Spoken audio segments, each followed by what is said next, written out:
This guy was over the top narcissistic. Yes. This week, What did we do? Adam Project. Adam Project. The Adam Project. Is it a D? There's a D in it. Yeah, Gee, sure. man. Do your homework. Adam Project.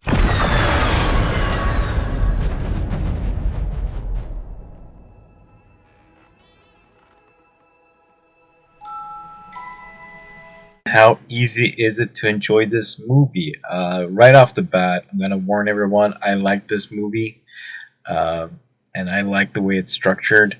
And this is not for an adventure movie. It is not 3 hours. That's It is a not a 3 very hours good movie. point right there, Joe. I'm gonna have to fully agree with you. It was so easy to swallow.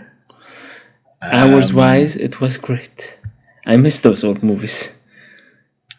That I can really agree with you on this one.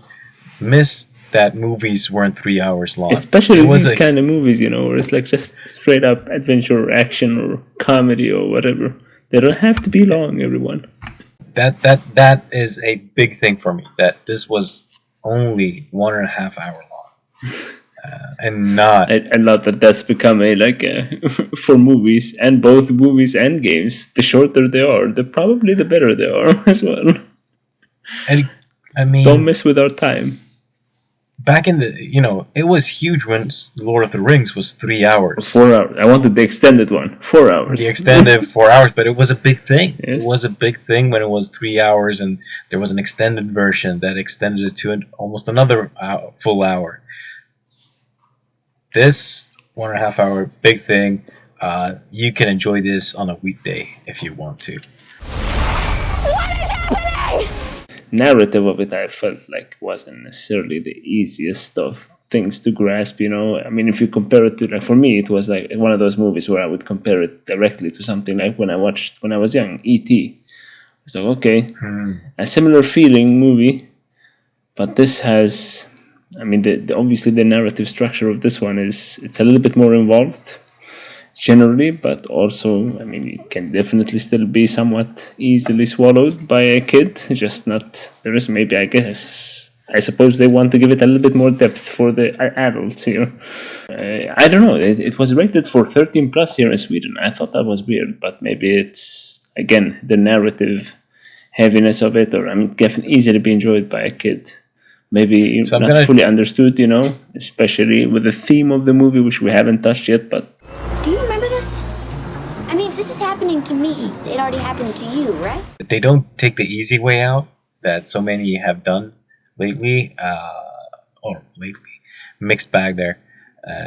2 examples being Austin Powers and the Ryan Johnson movie, Looper. They both take the easy way out, telling you as the viewer, don't bother about, this why can we time travel part. But I don't wanna mean, explain that. that's fine. I mean, I So think they do a quick and easy, slightly scientific, but not too complex reason why. My duck. Here you go. I lost it a little bit at points, honestly. But it was I can't give it a half a duck, and I don't honestly want to give it a full duck either. So it ain't gonna get that No duck from duck. me. Laura, this is me. Hi. Parallel contact, babe. Well, you've always said that you've wished you'd met me earlier. Let's Yeah. talk about the characters. Let's see if we can find a duck in Mato's heart. I'm gonna give a warning. All right. I'm gonna give you a warning. I'm a huge Ryan Reynolds fanboy. Okay, I thought I'm gonna give a warning. There might be some spoilers. We're gonna talk about characters for sure. Oh, Yeah. I'm sorry. There's gonna be spoilers. Yes. Take it easy. Or, fall down and scream. With Ryan Reynolds, ever since at least Deadpool, is talking to himself. Yeah. Talking to himself, having that banter on his own, is a Ryan Reynolds issue because it's been done so heavily with Deadpool. Yeah. So him commenting more on what's happening around him is an issue. Eh, One of my favorite movies of all time is Reservoir Dogs by Quentin Tarantino. And that is a movie that is almost solely, except for, with the flashbacks and the intro, it is almost solely in one location. And it changes just the angle from which, it's shot. And it's instead about the banter, the conversations between the characters. Yeah. And this is a movie where Not Ryan at all Reynolds like that. does a lot of. Actually, I almost wholeheartedly disagree. Ryan Reynolds does a lot of banter with the real star of the show. This kid. Yeah. Before we truly jump into the kid, this kid is fantastic with Ryan Reynolds and Ryan Reynolds' humor. Ryan Reynolds' talk. Ryan Reynolds is not doing this on his own. That's what I want to say in this movie. And so I like that. The style of Ryan Reynolds it's been kind of played out. Like he's done it so many times. It's like I get it. It's funny. You're throwing the funny. You're always gonna trying to be the funny guy there in every scene. But in this movie, honestly, sometimes it was the kid, right? It was also like it was obviously Ryan Reynolds, right? The idea as a young him as a kid. So the same wittiness, I guess. The ideas that grew from there. I thought he did a stellar job too in terms of just acting with Ryan Reynolds and being his co-star in this movie. But I thought Ryan Reynolds it's probably after Deadpool. Honestly, anything he does is. We have the same scar. Right here. And you're wearing my dad's watch. Walker Scobell. Sorry, Walker Scobell. First movie, I think that's how you pronounce it. We'll probably find out because this is his first movie ever. And as he's you gonna said, do more. he's gonna do more movies. Yeah, I mean, as you said, he bounced that banter really well back with Ryan in this movie. I mean, he was, for me at least, I wouldn't say the star of the show. You put it that way, but I'm like, he's at least the better of the two. I think the kid was great. Yeah. No, I agree. This kid was witty. Seeing this kid, I was thinking, well, if anything happens to Ryan, we've got one waiting in the back. Just need to grow a little bit more. Yeah. He held his own on the witty banter. I don't know how much was him, how much was the script, but it's a kid. Dad. I'm the godfather of time travel. Did Mark hold up as a good dad for these two boys, Ryan and Walker, or as they both named in the movie, Adam? I don't know. From my side, I would say he was. I mean, look, I like Mark Ruffalo. I've seen him do better things, much better things. He felt a little bit uninspired, honestly. He's like, I'm just this dad that's supposed to be this genius scientist. Oh, I've been the genius scientist before. I've been Hulk and Bruce Banner. Can't do the same thing again. I can just be funny and witty, rabble on. I don't know. I come off a little bit too hard maybe on this movie, but Mark Ruffalo played Bruce Banner in this movie. Pretty much. That's how I felt it was. That was my thought when seeing Mark Ruffalo. So you agree that he didn't really put much else in this movie? I don't know. Did we need to see contrast? Yeah. I mean, that's my thought. I don't want to say, hey, he was bad, he was good, he was. I wouldn't say like he was uninspiring. Maybe that's okay to say because I just perceived him to be he seemed very uninspired. Like he's just doing his thing. He's showing up. He's doing his thing. Getting out. That's pretty much how I felt. Also, so you're saying he phoned it in? Pretty much. He's like, yeah, I can do this role. The scientist. Let's go. The scientist dad. Oh, sure. No. I've done that in the past. No. I don't buy that. No, I don't think he phoned it in, but I think that he just did Bruce Banner again because he seemed to have fun. He seemed to sort of enjoy it, but he wasn't Sure, yeah. acting a new character. And maybe it's because Bruce Banner is a scientist. He's, this guy's a scientist. Maybe that's just how he plays scientists. I lack the nuances between Bruce Banner and Louis Reed. But with that said, I don't think he phoned it in. Somehow here I am protecting this movie against the evil motto or the good guy motto, and I'm protecting the evil bad movie here. I don't know. Let the viewers decide. From ever being invented. Boom. Did you also perceive her to phone it in? Not really. She was just doing the action hero, the whatever. She was all right, but I don't know. We didn't get to see her much either, right? It was just that little moment, some action scenes. She's supposed to be the cool, bossy person. She played all right. I think I don't know. I bought her role 100%. She's the kind of.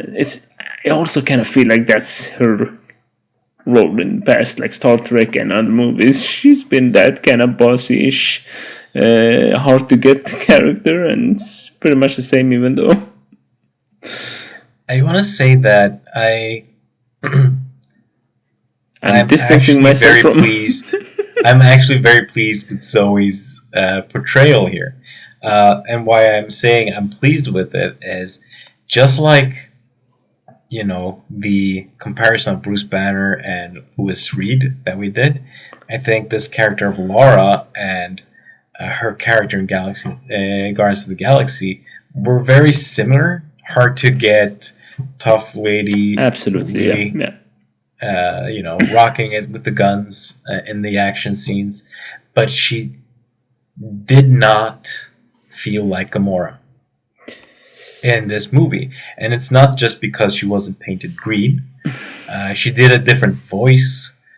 She acted differently in this movie, is how I perceive. So I'm gonna step in here as the defender of this movie, apparently, and say that I think she did a great job. The defender of the universe. I mean, the defender of the Adam Project. I mean, Netflix sure paid much for these characters, these actors to come on board, but...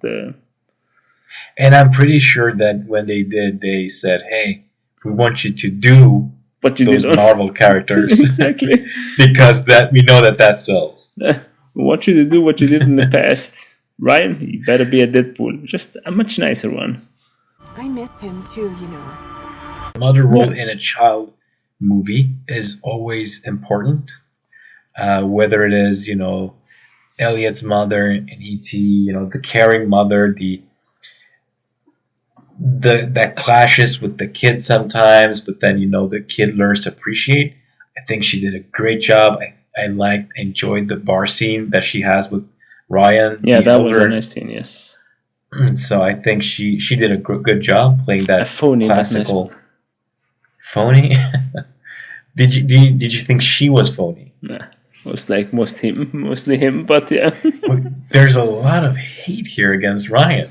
But yeah, absolutely. No, you can't just talk about Ryan when we're talking about our characters. You can't just go hate on Ryan. Sneak in that hate. Sure. No, it's Jennifer Garner. I thought she was great too. She played a good mom. Like I don't know. She seemed like a good mom too in the movie. So like I bought the role, right? Here's a good mother. Maybe trying at least. You were the best part all along. Mado, you go first this time. Yeah, it's the Green Duck. I mean, I give the Green Duck for Walker, just as a, first movie. Pretty good. Is that a Green Duck? Is it a Green Duck? Because of for Walker. For the Adam Project, for Ryan Reynolds, for Mark Ruffalo. Nah. No Green Duck. So what is the final conclusion? No Green Duck. No Green Duck. Well, you know what, Adam Project, you got my Green Duck. You got my Green Duck because you're utilizing Ryan as you should. He needs someone to bounce off of. Otherwise, he's just doing Deadpool and Hannibal again. And they did that with a kid that did his first movie ever and he did it with flying colors. Grab onto that railing, hold on for dear life, and try not to pass out from the G's, okay? Hey, what's a G? A Marvel movie nowadays is basically, let's go from this amazing action scene to that amazing action scene. What do we do in between? What story? What conversations? What happens in between there so we can get to the next action scene? Yeah. This movie was the inverse for me. This was, what do we do to get from this banter between Ryan Reynolds and Walker Scobell to this banter between Ryan Reynolds and Walker Scobell? Yeah, and So in between there, oh well, let's have them fight with this lightsaber similar thing, or let's have them fly this plane, or let's let them do things that they can then talk about or interact afterwards. It was the inverse of a Marvel movie, and I enjoyed that thoroughly because I like that. I like when there's chemistry and banter between characters.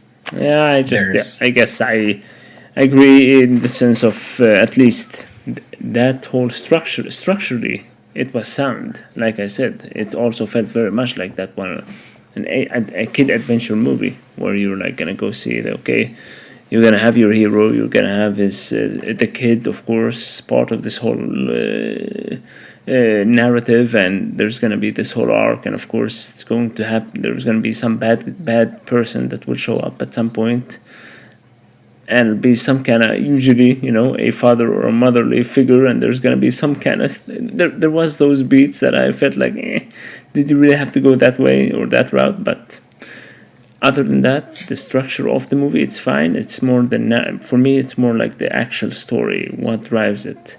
And also they went, in my opinion, like if this is a kids movie, you're going too deep into this, trying to explain a lot of about the time travel. Like, is that really necessary? It's not going to help you. In my opinion, it didn't really help the movie too much. In your opinion, you felt like, hey, at least they gave me a bone. I liked it. I'm like, I don't want a bone. I found the time travel simple. Two classic movies that, where they tried to retcon time. They even mentioned one of them, Back to the Future 2, with the Biff Tannen. Yeah. And the other one that they mashed it with is Terminator 2. So you basically have I'll get into it. You don't understand. You basically have the obvious Biff Tannen, where the bad guy is a bad guy because that bad guy went back in time, told herself that, hey, do this, do that, and you'll get rich and powerful, and then all that corrupted her. The Terminator 2 is we go back in time and we meet the person that invented it, and instead of killing that person, Miles Davis in Terminator 2, let's take that person to the place where they manufacture it and try to destroy it there. That's the epic scene, when they're trying to blow up the building of Cyberdyne in Terminator 2. So you've got the mashup of these two time correction storylines, which are very basic. You just revitalized two very great movies in the past that have done traveling back in time. These two, and I enjoyed it because the point isn't the story. They've cheated. You could say, if you're negative, they made it easy for themselves by merging these two stories. The point of this, the movie, is the relationship between Adam and the older Adam. How'd you get to be so dumb? Compare it to something like Stranger Things, right? Stranger Things, where it's also kids, and they're also on adventures, and they're also making this whole make-believe thing. That's what I thought this was, like, coming into this movie, at the beginning. I kind of fooled was, okay, this is a kids' adventure movie. There's going to be some mysteries. There's this guy, he's getting beat up by his friends, sure, whatever. It's going to be something here, I'm sure. And then we see Ryan Reynolds, and it's the same Ryan Reynolds we've always seen. According to you, a little bit different. To me, not so much. And we're there. Okay, yeah, he kind of want to take over the movie as well, so you get too much Ryan Reynolds for my taste. Does your Ryan Reynolds hate mean that you won't give this a duck for the story? That's not gonna happen. No orange duck from me. Sorry. No duck so This- far. I mean, I would. This has my orange duck. Punch Daddy shit. Oh, yeah. Does this mean that you're not gonna sit down and enjoy this movie with your kids? I mean, Blue honestly, Duck I would much rather than just watch something else. Like, I go back to E.T., watch the old ones. Like, I don't know. There's better stuff to watch than the Adam Project. I think he'll be like, okay, sure, let's watch this movie. Wait, what's going on? He's gonna try to follow the story arc. They're losing me. Nah. What's this kid gonna do? You know, like even as a kid, oh, is he? Can I have as a role model, or at least look at as like, oh, this is a cool kid. I want to be more like this guy. And nobody's gonna look at Walker and be like, oh, I want to be more like this guy, because Walker is or the little Adam. The only thing he did was like, oh, I want to grow up and be as Ryan Reynolds. Again, Ryan Reynolds wanted to show off his body and his cool factor and etc. and his wittiness, his funniness. I don't know. I don't want my kids to become Ryan Reynolds though. You're me. That's classified, but yes. Yes, it's easy. It's a framework. There's good conversation. I think it's fun. They're humorous, but the pacing in their way of conversing, they're very quick to bounce back at each other. I think that pushes the age up a bit. It's not as easy to grasp as a kid. Is what I'm trying to say. I was Yeah, getting at that. It's so not as- it moves it from 6 years to 10 years maybe, Yeah. or something like that. Like it's too witty and it's too well. There's things in their conversations that you want to wait till later. There's, however, one thing that really wanted to me to say that I wouldn't give it a blue duck, and that is the fact that Ryan punches his father, and his father punches him back, and that to me when I was watching was like, I was 100% still going to recommend you for a blue duck, but then you did that. I don't want to Lucas to see That's exactly what to Lucas is see going to go up Ryan and Reynolds punching you in the face. No blue duck from me, at least. I'm actually gonna hold back on my duck as well, just because I think this is a kids movie that is going to be more enjoyed by the dad than it's going to be enjoyed by the kid. Like a multiverse where each replicates an alternate timeline. Multiverse. My God, we watch too many movies. Oh, Mado, you're really, really hitting this movie hard. So Pick a better movie next final verdict. I'm gonna jump into the final verdict here. Purple Duck. Would you recommend this to a friend? I'm gonna literally go on my friend's chat. I'm gonna say, if you have 1 hour, half an hour of your time, just watch this other thing instead. It was great. 1.5 hours great, but the movie wasn't great. So, so just spend it on something else. 3 episodes of whatever you want. Another 1.5 hour movie. You decide. So no Purple Duck from me, sadly. No Purple Duck from Mother. Well, you know what, Netflix, you've got my Purple Duck. I think you did a good job here. Is this where you plug in your bank account and? Hey, pay up. Netflix, Pay up. here's my purple duck. Also, here's Pay my up. bank account. Pay up. Show me the money. Yeah, I mean, I can see No, where but you. seriously, I'm a bit of a Ryan Reynolds fanboy, but there's the difference between Ryan on his own, Ryan with someone else, and having those conversations, not monologues. The kid, I think this kid Walker has a bright future. I think he did a great job. I see you nodding, so at least something good came out of it for you. Yeah.